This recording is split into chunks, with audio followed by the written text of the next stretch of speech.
Beokola MK Team, c'est Ilyes, on se retrouve aujourd'hui pour une nouvelle vidéo. Le youtubeur Jake Paul affronte l'ancien combattant de MMA Ben Askren le week-end prochain. La folie des combats d'exhibition en boxe continue, le retour réussi de Mike Tyson via la plateforme Thriller a fait exploser le phénomène. Les exhibitions ont toujours existé dans le noble art, mais aujourd'hui il semble qu'il n'y ait plus aucune limite. Le premier but de ce genre d'événement, c'est bien évidemment le divertissement avant tout. C'est vrai que l'aspect sportif n'arrive qu'au deuxième, voire même au troisième plan.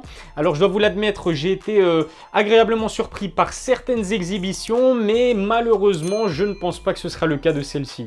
Doit-on s'attendre à une bonne surprise avec ce combat d'exhibition entre Jake Paul et Ben Askren? Eh bien c'est justement ce dont on va parler aujourd'hui dans la vidéo. Avant cela, je tenais à vous remercier parce que vous avez été très nombreux à télécharger l'application Wow Sport de Combat. Si ça n'est pas encore fait, eh bien les liens pour télécharger l'application sont dans la description. Une chose est sûre, vous serez nombreux à boycotter cette affiche pour le moins surprenante. D'après mon sondage sur Twitter, plus de 40% des votants ne regarderont pas le combat. 38% d'entre vous estiment que Ben Askren sera victorieux contre seulement 19% pour Jake Paul. Sur un plan purement sportif, rien ne dit que ce combat entre Jake Paul et Ben Askren sera compétitif. Le bilan du youtubeur américain est très maigre, 3 victoires sur KO dont une en amateur et 2 en professionnel. Chez les pros, le petit frère de Logan n'a en fait affronté qu'un autre youtubeur et un ancien basketteur de NBA. C'est simple, Jake Paul ne s'est jamais mesuré à un boxeur digne de ce nom. Ben Askren est en fait le premier combattant professionnel qu'il s'apprête à affronter le 18 avril prochain, et le youtubeur américain est sélectif puisqu'il a choisi de défier l'un des pires strikers de l'histoire récente de l'UFC. Affronter Ben Askren en boxe, c'est un peu comme affronter Conor McGregor selon les règles du Jiu-Jitsu, ça n'a pas vraiment de sens. Qui plus est, Ben nous avait montré lors de sa dernière apparition à l'UFC à quel point son niveau de striking était assez rudimentaire. On risque donc d'assister à un combat très pauvre techniquement. En revanche, Ben Askren est un lutteur de très haut niveau. Par le passé, il a remporté plusieurs compétitions prestigieuses aux États-Unis. Il a également été champion des poids welter au Bellator et chez One Championship. Dans un combat de MMA, c'est sûr, il n'aurait fait qu'une bouchée de Jake Paul. Mais sa défaite expéditive contre Masvidal lui donne cette image de loser ultime. Contrairement aux combattants de MMA modernes, c'est vrai qu'en plus de cela, le game de Ben Askren est assez unidimensionnel. Malgré sa très bonne carrière, son niveau de boxe risque de le pénaliser face à Jake Paul.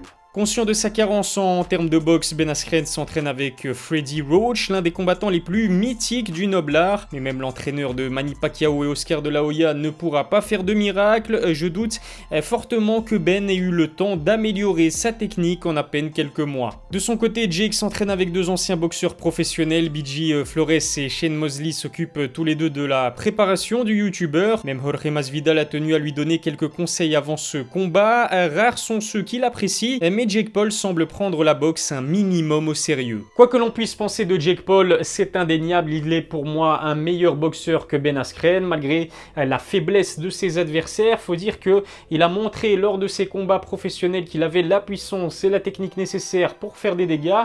Attention tout de même, il se retrouvera face à un homme qui n'a été mis KO qu'une seule fois en 22 combats professionnels. Il n'a jamais pratiqué du sport à un très haut niveau, mais il ne faut pas sous-estimer les capacités athlétiques de Jake. Ancien footballeur, l'américain également, a performé une centaine de fois en tant que lutteur lorsqu'il était plus jeune. La puissance et la technique seront de son côté, reste à savoir si cela sera suffisant face à un ancien champion de MMA. Ben Askren est loin d'être un poids welter imposant, Jake Paul sera donc naturellement bien plus lourd que le lutteur américain. Plus de cela, Jake peut également compter sur un avantage en termes d'allonge assez conséquent. Du haut de ses 24 ans, il sera aussi bien plus frais physiquement. À 36 ans, Ben n'a plus combattu depuis octobre 2019. Il disputera son premier combat dans un sport où il n'a absolument aucune expérience. Je m'attends à le voir avoir recours au clinch au maximum. S'il arrive à fatiguer Jake et éviter le KO dans les premiers rounds, Ben Askren aura une belle carte à jouer. Qu'on soit bien clair là-dessus, Ben Askren n'est ni Nate Robinson et encore moins un youtubeur inexpérimenté. Je pense qu'il va donner pas mal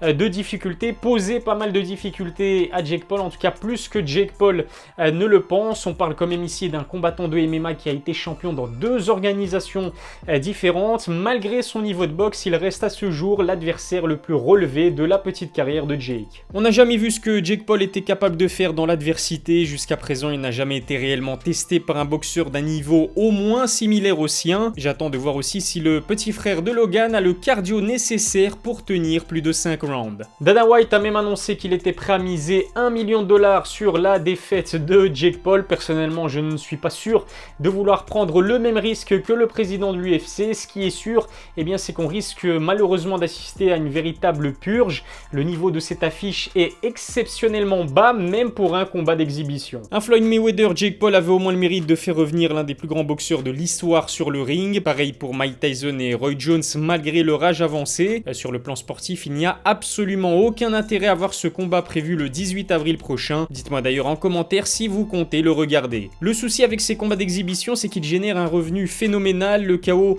infligé par Jake à Nate a par exemple été visionné plus de 7 millions de fois rien que sur YouTube. Les récentes victoires de Conor Ben, Jaron Ennis et Joe Smith Jr. suscitent malheureusement moins d'intérêt que ce Jake Paul Ben Askren. Dimanche prochain, place à l'UFC 261, je vous proposerai une analyse du rematch tant attendu entre Kamaru Usman et Jorge Masvidal. D'ici là, je vous souhaite de passer une excellente semaine. N'oubliez pas de vous abonner à ma chaîne YouTube et de lâcher un petit pouce bleu, ça fait toujours plaisir. Prenez soin de vous et à dimanche prochain.